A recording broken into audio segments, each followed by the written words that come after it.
Let's be honest, we've all gone through those periods where we feel like we're struggling with our photography. Maybe you're just not very happy with some of the images that you're taking at the moment, or you feel like your photography isn't improving. I've been there and I still go through those feelings quite frequently, to be honest, but over the years I've noticed a few common reasons as to why we might potentially end up in a creative rut, and sometimes they are unavoidable and there's not a lot you can do about them and you've just got to ride it through. However, other times it might be possible to notice that you are heading towards a creative rut and you might be able to put something in place to try and avoid it or to try and minimize it. And it all boils down to how we're approaching our photography in the first place. So I'm going to go through a few different reasons in this video, some habits that might be holding you back and how you can actually go around moving past them.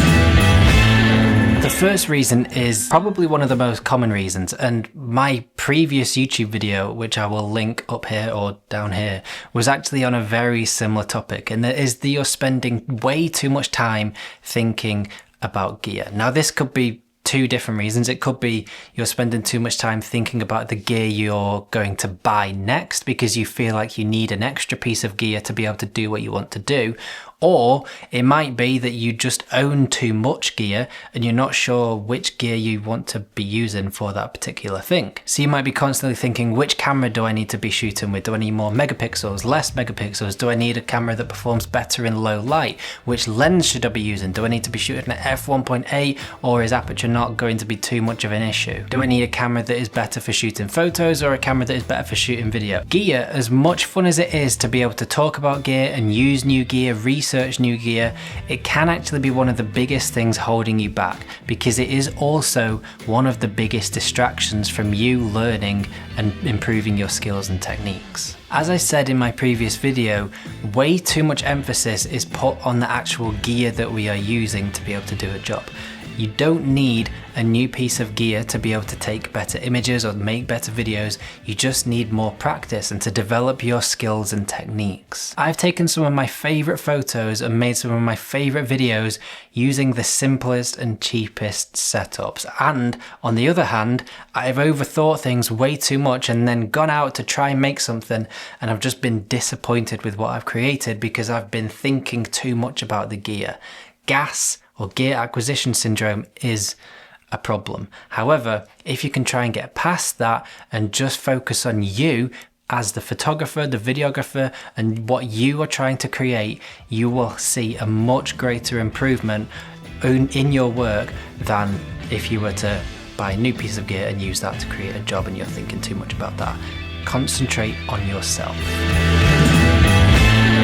Now this one hurts a little bit because obviously you're watching a YouTube video right now. I make YouTube videos and I watch a hell of a lot of YouTube. I love YouTube, but let's be real, a lot of us spend way too long watching videos on YouTube or watching tutorials, watching gear reviews on YouTube, instead of actually spending that time learning and developing our skills and techniques. So for example, you might spend hours watching videos on how to do portrait photography because you've never done portrait photography. You want to learn that skill. So you will watch tons of videos on portrait photography instead of actually just going to practice your portrait photography yourself. Now, while that might be helpful, you don't get better at photography by watching videos, because the only way that you're going to improve is by picking your camera up, putting yourself in that position and being prepared to make mistakes. You can watch a ton of videos, but if you're not actually putting it into practice, you're just going to forget it all by tomorrow. So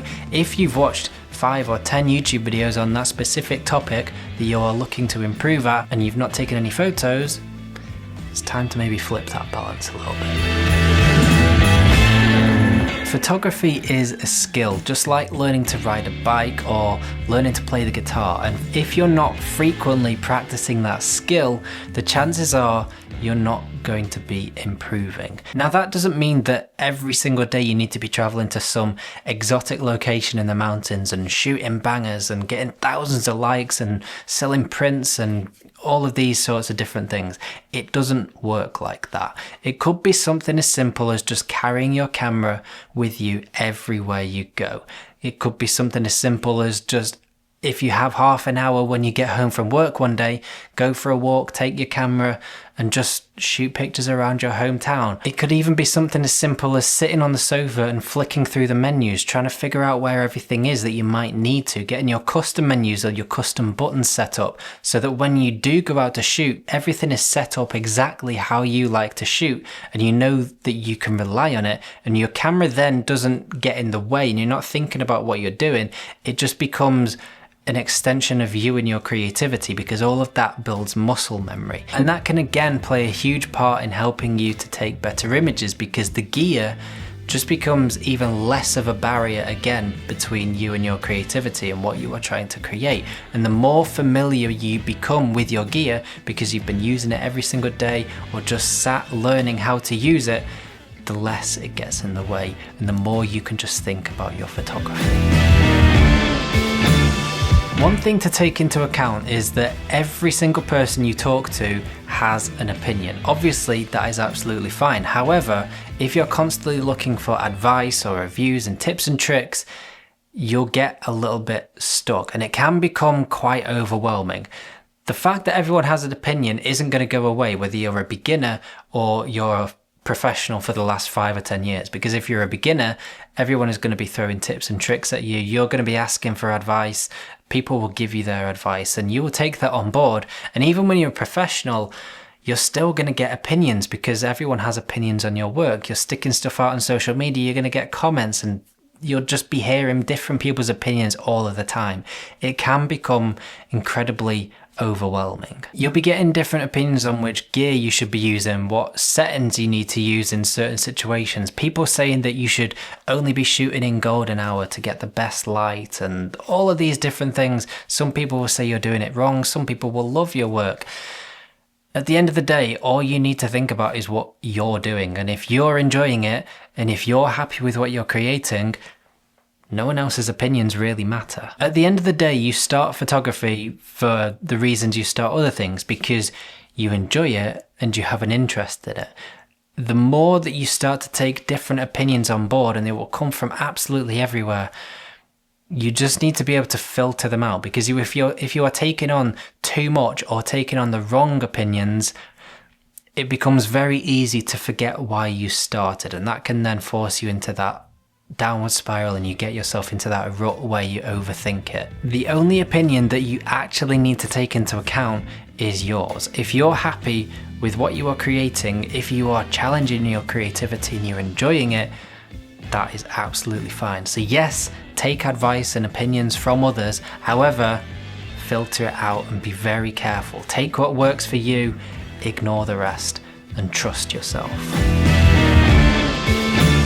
Doubting yourself is quite a big one, and it's something that I struggle with all of the time. So it's quite a personal one to me because I am my own worst enemy, like a lot of people are when it comes to their creativity.